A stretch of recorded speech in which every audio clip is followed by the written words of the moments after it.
Bonjour tout le monde et bienvenue sur cet épisode de podcast. On m'a posé une question et on m'a demandé, j'ai sondé ma communauté pour savoir quel était le sujet de podcast qui les intéresserait, ce ce qu'ils aimeraient que j'aborde et j'ai eu un retour. J'ai eu plusieurs retours. J'ai des feuilles qui s'envolent. On est dehors aujourd'hui. Je tente une nouvelle expérience. Vous me direz ce que vous en pensez. J'ai eu plusieurs retours et notamment ce retour qui m'a demandé de parler, de mon évolution et de la levée des pensées limitantes. Alors, on, on va en parler, mais plutôt que, que de tenter de lever nos pensées limitantes, je vais vous apprendre à mon niveau à comment les intégrer et comment en faire plutôt un moteur de croissance personnelle. Donc, qu'est-ce que c'est qu'une pensée limitante ? Une pensée limitante, c'est une croyance qui vous bloque, qui vous empêche d'accéder à votre potentiel, qui vous nuit dans l'exploration de ce que vous êtes capable de faire et qui vous empêche de passer à l'action et d'être au maximum de toutes vos possibilités. L'origine des pensées limitantes, ça peut venir d'expériences passées, de choses que vous n'avez pas réussi à faire et du coup vous vous en êtes fait un tableau et vous vous êtes dit là j'y suis pas arrivé, j'ai eu une mauvaise expérience, donc forcément ça va se reproduire si j'essaie à nouveau. Donc ça c'est plutôt sur vos expériences passées. Ensuite, ça peut être sur vos environnements sociaux, des amis bienveillants qui vont vous dire non mais attends, pourquoi tu vas te lancer là-dedans? C'est dangereux pour toi parce que eux, ils ont leurs propres pensées et leurs propres croyances limitantes qui leur appartient. Et comme ils vous aiment, ils ont peur pour vous quand vous tentez quelque chose qui ne leur paraît pas accessible à leur niveau, donc ils vont essayer par système de protection de vous en dissuader. Et il y a également tout ce qui est enfance, conditionnement familial, dans quelle pensée vous avez été élevé, qu'est-ce que vos parents vous ont inculqué comme pensée lorsque vous étiez enfant. Tout ça, ça fait partie des, des environnements, des contextes de pensées limitantes qui vont naître. Ensuite, euh, vous avez, par exemple, les pensées limitantes, ça peut avoir plusieurs impacts sur votre vie. Ça peut clairement vous empêcher d'accéder à votre plein pouvoir et à votre plein potentiel. Si vous laissez les pensées limitantes prendre le dessus, ça peut clairement nuire à votre évolution, ça peut vous empêcher de faire des choses incroyables. Ça pourrait par exemple vous empêcher de sortir aujourd'hui parce qu'il pleut et puis bon tu comprends, quand il pleut on va pas sortir pour aller je sais pas moi faire une balade en vélo en famille, le temps est dégueulasse et puis au final vous vous rendez compte une fois que vous y êtes, vous éclatez même s'il fait pas hyper soleil. Ça peut être de pas attendre que tout soit parfait pour passer à l'action. Une pensée limitante, ça peut être même à ce niveau-là, un niveau qui est pas impactant pour votre carrière, mais qui peut être impactant pour votre vie de tous les jours, pour vous bloquer de passer à l'action tout simplement. Ça peut être, oui, je vais faire ma séance de sport, mais je vais pas trop pousser parce que la dernière fois, j'ai eu des courbatures. Ça, c'est clairement une pensée limitante. Il y a tout un tas de choses, de pensées limitantes qui vont vous empêcher de vivre, entre guillemets. Donc, plutôt que de lutter contre nos pensées limitantes et de les utiliser on va essayer comme source de non-passage à l'action, on va essayer de dire, bon, allez, elles arrivent, elles sont là, elles existent, je vous invite à les reconnaître, à vous dire, ok, d'accord, là, clairement, j'ai une pensée limitante qui est en train d'arriver, qu'est-ce que je vais en faire ? Moi, je vous invite vraiment à à vous servir de ces pensées limitantes comme un moteur, comme une source de motivation, au contraire, pour passer à l'action. Vous allez vous écouter de plus en plus, vous allez introspecter à l'intérieur de vous et vous allez le voir arriver très clairement. Vous allez voir ces, ces pensées qui arrivent et qui vous bloquent au sol. Vous allez petit à petit apprendre à les appréhender différemment et surtout à pas en avoir peur. Ok.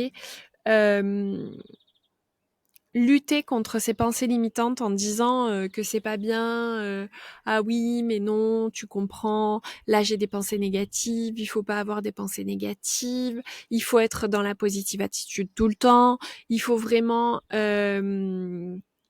ça c'est pas bien les pensées que j'ai eues, arrêtez de vous taper sur la tête tout de suite, arrêtez.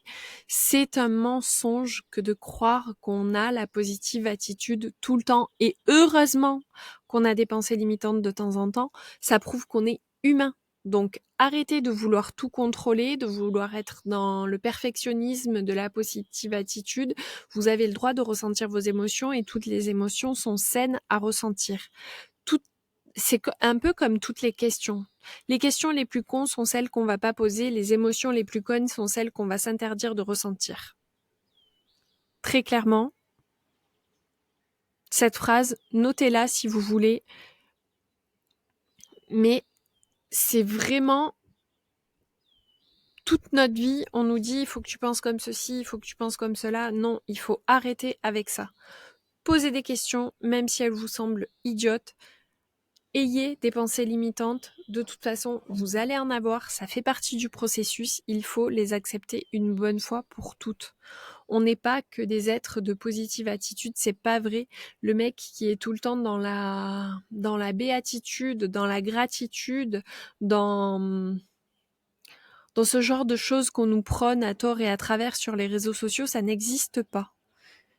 Il faut vraiment se mettre dans la tête que la zen attitude, la positive attitude, même les gens qui méditent tous les jours ont des pensées limitantes et c'est ok. Il faut apprendre à faire avec.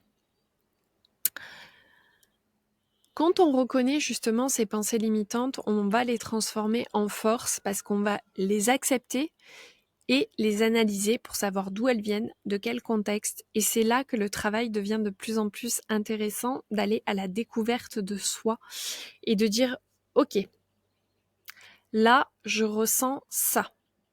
Une pensée limitante, ça peut être, par exemple, moi je vais te donner mon exemple à moi, mais toi ça peut être autre chose. Moi, j'avais la pensée limitante et je l'ai toujours de temps en temps. Moi, j'ai le vertige. Tu me mets debout sur une chaise, clairement, j'ai le vertige.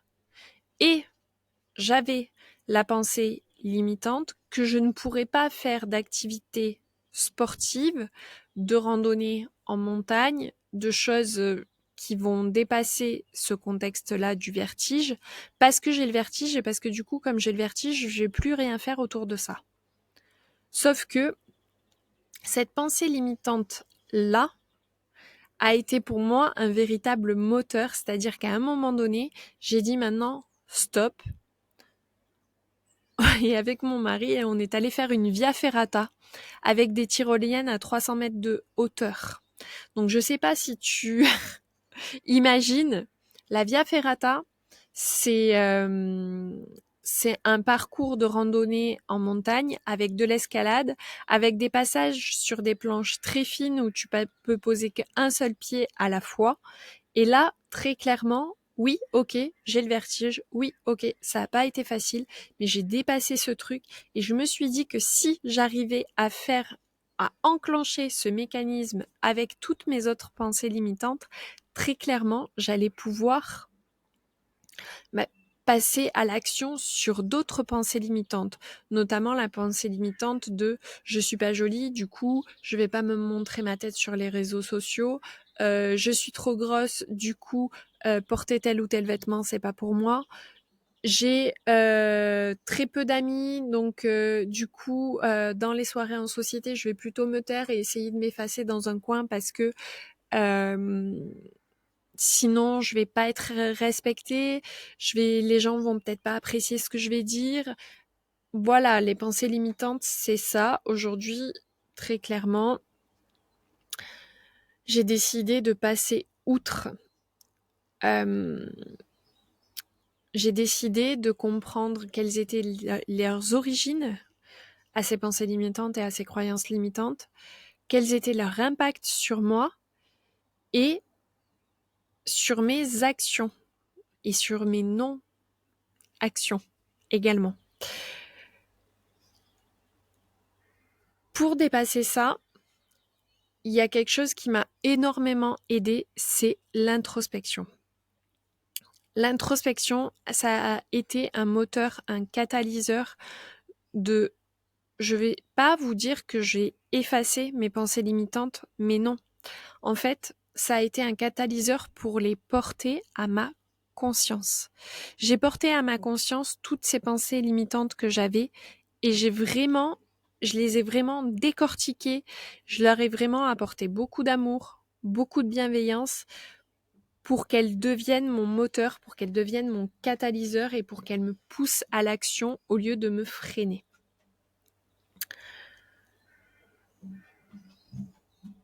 J'ai effectué plusieurs visualisations, du journaling. J'ai vraiment fait face de techniques de gestion émotionnelle face à ces pensées limitantes.